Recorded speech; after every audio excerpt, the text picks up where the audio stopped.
अस्सलाम वालेकुम रहमतुल्लाहि वबरकातुहू। हमारा जो आज का लेक्चर है ये 2.8 SLO है और ये SLO जो सा है ये ग्राफिकल एनालिसिस ऑफ मोशन के बारे में है। इसमें हम दो किस्म के ग्राफ स्टडी करेंगे, एक डिस्टेंस टाइम ग्राफ है और एक स्पीड टाइम ग्राफ है।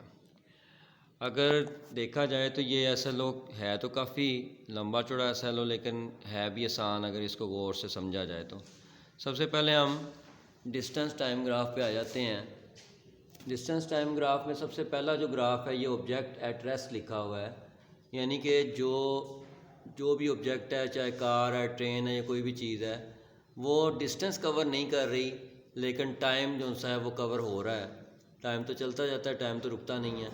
तो इसलिए जो सी लाइन है वो टाइम एक्सिस यानी एक्स एक्सिस के लॉन्ग लगाई जाएगी और distance moved by the object with time is zero, यानी कि जो सी ये लाइन है ये अगर देखा जाए तो ये टाइम एक्सिस के लॉन्ग है, तो टाइम तो चल रहा है लेकिन डिस्टेंस नहीं चलेगा। तो इस तरह से ये पहला ग्राफ जो सा है ना ये रेस्ट पे ऑब्जेक्ट हो तो उसके लिए है। दूसरे ग्राफ में ये है कि ऑब्जेक्ट जो सा है वो कांस्टेंट स्पीड के साथ मूव कर रहा है। इसका मतलब ये है कि जैसे जैसे टाइम बढ़ेगा वैसे वैसे उसका डिस्टेंस भी जो सा है वो बढ़ता जाएगा, तो एक स्ट्रेट लाइन बन जाएगी। इसमें अगर देखा जाए तो पहले 5 सेकंड में 10 मीटर का डिस्टेंस है, अगले 10 सेकंड में 20 मीटर का डिस्टेंस है, उससे अगले 15 सेकंड जो है उससे यानी हर 5 सेकंड के बाद 10 मीटर का डिस्टेंस बढ़ जाता है। तो ये यूनिफॉर्म हो जाता है, यानी कि एक जैसा डिस्टेंस जो सा बढ़ रहा है। It covers equal distance in equal interval time. Straight line जो सी है यानी स्लोप जो सी है वो हमें स्पीड देगी किसी भी ऑब्जेक्ट की। अब अगर इसकी स्पीड निकालनी हो ऑब्जेक्ट की तो हम ऐसे निकालेंगे कि जो सा ए और बी पॉइंट है, एक ये पॉइंट है ए और एक ये बी पॉइंट है, इन दोनों की अगर निकालनी हो तो वो इस तरह से होगी कि slope of line A B, ये लाइन जो सी ये स्लोप कहलाती है। तो इसकी स्लोप निकालेंगे distance E F divide by time C D. Distance जो सा है वो ये है ई से लेकर, ये जो सा ई है एफ तक, और टाइम जो सा सी से लेकर डी तक है। तो ये इसको डिवाइड कर देंगे तो 20 मीटर डिवाइड बाई 10 सेकेंड, तो 2 मीटर पर सेकेंड आ जाएगा। अब आप किसी भी पॉइंट पे इसका निकालेंगे तो ये एक ही जवाब आएगा, जिससे पता चलता है कि यूनिफॉर्म जो सी है ना स्पीड है। उसके बाद तीसरा ग्राफ आया था object moving with variable speed, यानी कि जैसे जैसे टाइम बढ़ता जा रहा है डिस्टेंस उस तरह से नहीं बढ़ रहा, बल्कि कभी कम हो जाता है कभी ज़्यादा हो जाता है। Unequal distances cover in equal interval of time. तो ये स्ट्रेट लाइन नहीं बनेगी बल्कि ये एक कर्व लाइन बनेगी। तो अगर एक कर्व लाइन के साथ एक स्ट्रेट लाइन को मिलाया जाए तो जहाँ पे जाके स्ट्रेट लाइन टकराएगी वो पॉइंट पी कहलाता है। ये जो पॉइंट है ये आपका पी पॉइंट कहलाएगा ये वाला। तो ये जहाँ पे जाके टकराती है पॉइंट पी जो सा ये कहलाता है टेंजेंट, और ये जो सी लाइन होती है ये slope of the line slope कहलाती है। तो कहता है कि अगर इसके ऊपर निकालना हो हमने कि कितना स्पीड इसकी है, तो slope of the tangent at P R S over Q S. तो ये जो सा हम आर ले लेते हैं, जहाँ पे ये 15 की लाइन बढ़ाएं और ये टकराएगी वो आर होगा, और उसको हम दूसरी तरफ 30 से मिला देते हैं। और ये जो सा है जो स्ट्रेट लाइन जहाँ पे जाके टी पे टकराई थी टाइम पे वो 5 है, 5 सेकंड है। इसलिए 15 में से 5 माइनस कर देंगे तो 10 आ जाएगा। और इसी तरह से ये 0 और 30, तो टाइम जो डिस्टेंस होगा वो 30 मीटर होगा और जो टाइम है वो 10 सेकंड हो जाएगा। इसको डिवाइड करें तो 10 मीटर पर सेकंड आपके पास इसका आंसर आ जाता है।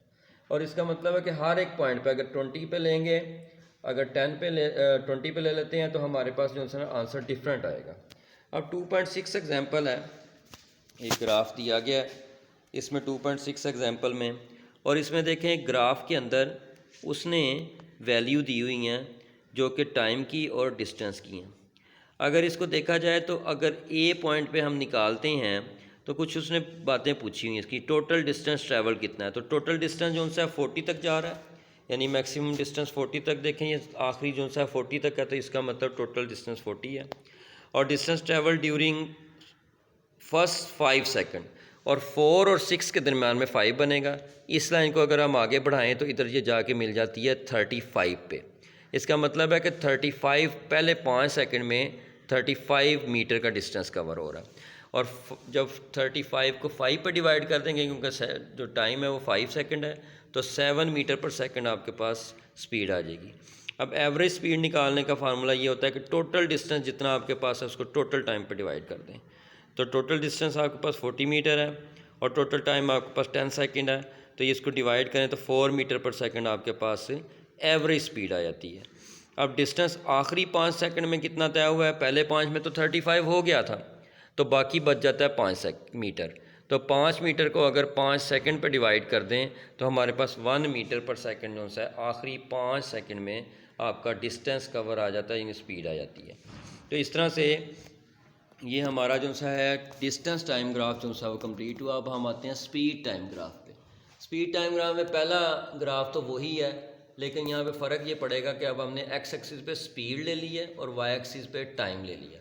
जब स्पीड को टाइम पे डिवाइड करें तो एक्सेलरेशन बन जाता है। तो ये जो सा पहला ग्राफ है इसमें यह है कि स्ट्रेट लाइन जो सी ये बताती है कि जो स्पीड है वो कांस्टेंट है, चेंज नहीं हो रही। स्पीड जो सी है कांस्टेंट, यानी आपने मोटरवे पे गाड़ी चढ़ा दी है और मोटरवे पे गाड़ी 120 किलोमीटर पर आवर की रफ्तार से अगर चल रही है, वो चेंज नहीं हो रही, तो ये लाइन जो सी है टाइम गुजरता जाएगा, उसके साथ साथ स्ट्रेट चलती जाएगी। तो ये जो सा है ये आपका स्पीड कांस्टेंट आ जाएगी और इसमें टाइम जो सा है वो 4 मीटर पर सेकंड जो भी टाइम है 4 मीटर पर सेकंड है स्पीड जो सी टाइम के साथ। तो अगर देखा जाए तो यहाँ पे एक्सेलरेशन जो सा होगा, चेंज इन स्पीड नहीं हो रही तो वो ज़ीरो होगा। इसका मतलब एक्सेलरेशन जो सा है वो ज़ीरो आ गया। फिर दूसरा ग्राफ जो सा है object moving uniformly changing speed. अब यहाँ पे क्या हो रहा है कि जैसे जैसे टाइम बढ़ रहा है वैसे वैसे स्पीड बढ़ रही है। तो स्पीड बढ़ती जाएगी, टाइम बढ़ता जाएगा, स्ट्रेट लाइन आ जाएगी। अगर 2 पॉइंट ए और बी ले लेते हैं आप, उनके दरमियान में अगर एक्सेलरेशन निकालना तो ये स्लोप कहलाएगी।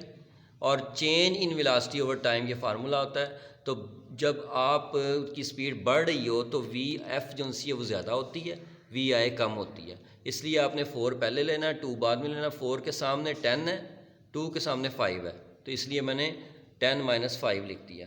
और 2/5 0.4 मीटर पर सेकंड स्क्वायर आपका एक्सेलरेशन आ गया। तो ये ग्राफ जो सा है ये कहलाता है यूनिफॉर्म एक्सेलरेशन का ग्राफ, कि एक जैसा जो सा है एक्सेलरेशन बढ़ता है। लास्ट पे जो सा है वो है object moving with uniform deceleration. आपने ब्रेक अप्लाई कर दी, जब ब्रेक अप्लाई कर देंगे स्पीड स्लोइंग डाउन हो जाएगी। जब स्लोइंग डाउन होगी तो ऊपर से ज़्यादा स्पीड से कम स्पीड की तरफ आते आते ज़ीरो हो जाएगी। तो इसका मतलब है कि जब स्लोप ऑफ सी डी यानी कि इन 2 पॉइंट के आप निकालेंगे एक्सेलरेशन, तो वो अब जब ब्रेक लग जाती है तो वी एफ छोटी हो जाती है और वी आई बड़ी हो जाएगी। इसलिए 2 पहले लिखा, 4 बाद में लिखा।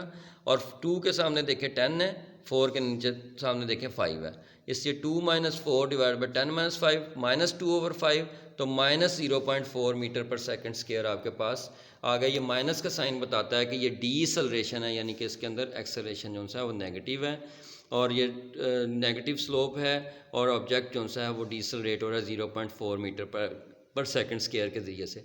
अब ये 3 ग्राफ जो से हैं ये स्पीड टाइम ग्राफ के थे। और अब स्पीड टाइम ग्राफ के बारे में ही मैं 2.9 एग्जांपल आपको समझाने लगा।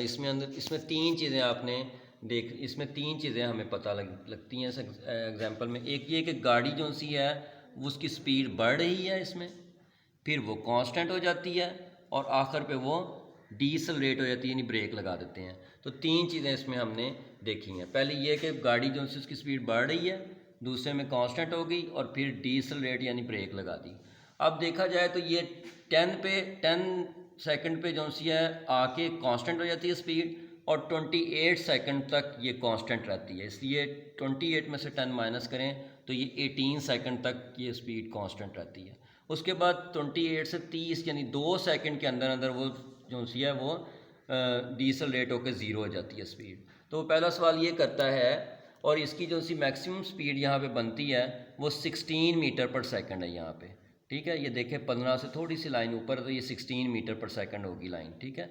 और एक्सेलरेशन ड्यूरिंग फर्स्ट 10 सेकंड, वो कहता है कि पहले 10 सेकंड में एक्सेलरेशन क्या है, वी एफ मैक्सिमम होगा, वी आई ज़ीरो होगी क्योंकि रेस्ट से स्टार्ट हुई थी, इसलिए 16 पहले आ गया, 0 बाद में आ गया, डिवाइड बाई 10 सेकंड, तो 16/10 1.6 मीटर पर सेकंड स्क्वायर आ गया। उसके बाद जो एक्सेलरेशन है लास्ट 2 सेकंड में, इसमें निकालना है कि ब्रेक लगाने के बाद डीसेलरेशन क्या बनता है। अब जब ब्रेक लगा देते हैं तो वी एफ जो सी होती है वो कम हो जाती है और वी आई जो सी होती है वो मैक्सिमम हो जाती है। इसका मतलब है कि इसमें उल्ट हो जाएगा, ये वी आई हो जाएगी और ये वी एफ हो जाएगी। इसलिए वी एफ की जगह पे 0 लिख दिया, वी आई की जगह -16 लगा दिया और 2 सेकंड का टाइम था, तो -8 मीटर पर सेकंड स्क्वायर आपके पास जवाब आ गया। अब टोटल डिस्टेंस ट्रैवल निकालना हो तो 2 तरीके हैं। एक ये है कि आप इसका एरिया निकालें ट्रायंगल का, इसका रेक्टेंगल का एरिया निकालें, इस ट्रायंगल का एरिया निकालें, तीनों को प्लस कर दें तो आपके पास एरिया आ जाएगा। दूसरा तरीका ये है कि अगर इतने को छोड़ दिया जाए तो ये आपकी ट्रेपीजियम है जिसकी दो साइड्स पैरेलल है और एक हाइट इसमें इन्वॉल्व है, एक ये साइड और एक ये साइड पैरेलल है और ये हाइट इन्वॉल्व है। तो ये ट्रेपीजियम का फार्मूला लगा दिया है 1/2 sum of parallel sides multiply by height. तो अब 1/2 sum of parallel side 18 second plus 30 second, ये साइड जो सी है टोटल 30 सेकेंड की है और ये साइड जो सी है ये 18 सेकेंड की है। इन दोनों को प्लस कर लिया, मल्टीप्लाई बाय हाइट जो सी है ये वाली ये 16 मीटर पर सेकेंड है, तो इसको मल्टीप्लाई बाय 16 मीटर पर सेकेंड कर लिया और इनकी कटिंग वगैरह करके तो ये आपके पास आ जाएगा 384 मीटर। अब ये आपका टोटल डिस्टेंस ट्रेवल्ड है। अगर टोटल डिस्टेंस ट्रेवल्ड 384 मीटर को अगर डिवाइड कर दें टोटल टाइम के ऊपर यानी 30 सेकंड के ऊपर, तो ये आपके पास 12.8 मीटर पर सेकंड जो सा है ये बन जाता है एवरेज स्पीड। इस तरह से आप ये एग्जांपल 2.9 करेंगे। मैंने आज आपको अब इसमें एक तो बताया है कि डिस्टेंस टाइम ग्राफ के कौन कौन से ग्राफ हैं 3, फिर उसके बाद बताया स्पीड टाइम ग्राफ के कौन कौन से ग्राफ हैं, उसके बाद आपको बीच बीच में एग्जांपल्स भी सॉल्व करवा दिए हैं 2.6, 2.7, 2.8 और इस वक्त 2.9 भी जो सी आपको सॉल्व करवा दी है। तो इस तरह से आप इसको अच्छे तरीके से गौर से सुन के इसको समझ सकते हैं कि किस तरीके से हम टाइम ग्राफ जो है ना इसको डिफ़ाइन करते हैं, किस तरह से इसको डिसाइड करते हैं। अस्सलाम वालेकुम रहमतुल्लाहि व बरकातहू।